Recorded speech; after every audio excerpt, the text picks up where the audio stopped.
ಅದೇ ಶ್ರೀ ಪುತ್ತಿಗೆ ಮಠದ 29ನೇ ಯತಿಗಳು ಶ್ರೀ ಸುಜ್ಞಾನೇಂದ್ರ ತೀರ್ಥರು.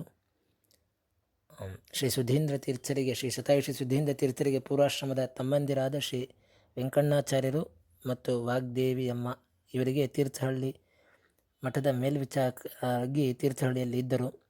ಇಲ್ಲಿಯೇ ವಿಶ್ವಾವಸು ಸಂವತ್ಸರದ ಆಶ್ವಯುಜ ಶುದ್ಧ ತೆರಿಗೆಯ ದಿನ ಈ ದಂಪತಿಗಳಿಗೆ ಜನಿಸಿದ ಮಗನೇ ಗೋಪಾಲ ಅಂತ. ಇವರು ಹೈಸ್ಕೂಲಿನಲ್ಲಿ ಕನ್ನಡ, ಇಂಗ್ಲೀಷ್ ಮೊದಲಾದ ಎಲ್ಲ ಪಾಠಗಳಲ್ಲೂ ಕೂಡ ತರಗತಿಯಲ್ಲಿ ಮೊದಲನೇ ದರ್ಜೆಯಲ್ಲಿ ಬರ್ತಾ ಇದ್ದರಂತೆ.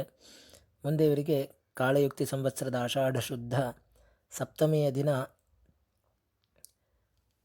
ಸೋಮವಾರದಂದು 1918ರಲ್ಲಿ ತೀರ್ಥಹಳ್ಳಿಯ ಪುತ್ತಿಗೆ ಮಠದಲ್ಲಿ ಶ್ರೀ ಸುಧೀಂದ್ರ ತೀರ್ಥರು ಸನ್ಯಾಸ ದೀಕ್ಷೆಯನ್ನು ಕೊಟ್ಟು ಶ್ರೀ ಸುಜ್ಞಾನೇಂದ್ರ ತೀರ್ಥರು ಅಂತ ನಾಮಕರಣವನ್ನು ಮಾಡಿ ತಮ್ಮ ಪಟ್ಟದ ಶಿಷ್ಯನನ್ನಾಗಿ ಸ್ವೀಕಾರ ಮಾಡ್ತಾರೆ. ಶ್ರೀ ಸುಜ್ಞಾನೇಂದ್ರ ತೀರ್ಥರು ಯಲತ್ತೂರು ಕೃಷ್ಣಾಚಾರ್ಯ ಮತ್ತು ಪಡಮನ್ನೂರು ನಾರಾಯಣಾಚಾರ್ಯರಂಥ ಪ್ರಕಾಂಡ ಪಂಡಿತರ ಹತ್ರ ಶಾಸ್ತ್ರಾಧ್ಯಯನವನ್ನು ಮಾಡಿ ತರ್ಕ ವೇದಾಂತಗಳಲ್ಲಿ ಒಳ್ಳೆಯ ವಿದ್ವಾಂಸರಾಗ್ತಾರೆ.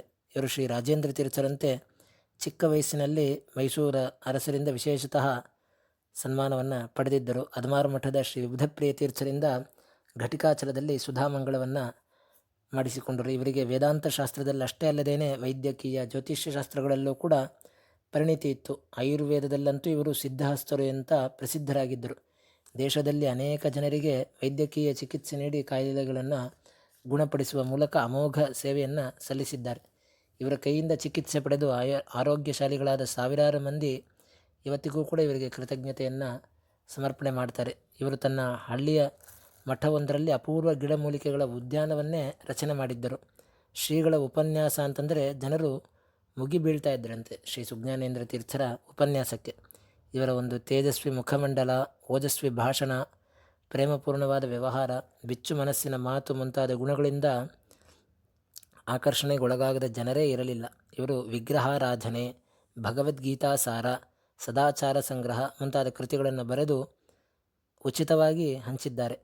ಶ್ರೀಗಳವರ ವಿವಿಧ ವಿದ್ಯಾವೈಶಾರಧ್ಯವನ್ನು ಕಂಡು ಆಂಧ್ರ ವಿದ್ಯಾಲಯ ಇವರಿಗೆ ವಿದ್ಯಾವಲ್ಲಭ ಎನ್ನುವಂಥ ಪ್ರಶಸ್ತಿಯನ್ನು ಕೊಟ್ಟು ಗೌರವಿಸಿದೆ. ಇವರು 1960-61ರ ಪರ್ಯಾಯವನ್ನು ಯಶಸ್ವಿಯಾಗಿ ಮಾಡಿದರು. ಶಿವಮೊಗ್ಗದಲ್ಲಿ ವಿಠ್ಠಲ ಮಂದಿರವೊಂದನ್ನು ಕೂಡ ಇವರು ಸ್ಥಾಪನೆ ಮಾಡಿದ್ದಾರೆ. ಇವರು ತಮ್ಮ ಅಧಿಕಾರದ ಅವಧಿಯಲ್ಲಿ ಮಾಡಿಸಿದ ಕೆಲಸಗಳೆಂದರೆ ಉಡುಪಿಯ ಪುತ್ತಿಗೆ ಮಠವನ್ನು ಶಿಲಾಮಯ ಕಟ್ಟಡವನ್ನಾಗಿ ಮಾಡಿಸಿದ್ದು, ಶ್ರೀಮಠಕ್ಕೆ ಸಂಬಂಧಿಸಿದ ಎಲ್ಲ ಕಡೆ ಇರುವ ಉಪಮಠಗಳನ್ನು ಮತ್ತೆ ನವೀಕರಣ ಮಾಡಿದರು. ಹೀಗೆ ಇವರ ಕಾಲದಲ್ಲಿ ಇವರ ಎಲ್ಲ ಮಠಗಳು ಕೂಡ ಹೊಸ ರೂಪ ತಾಳಿದವು. ಪಾಡಿಗಾರಿನ ಬಳಿ ಹೊಸ ಶಾಖೆಯೊಂದನ್ನು ಸ್ಥಾಪನೆ ಮಾಡಿದರು.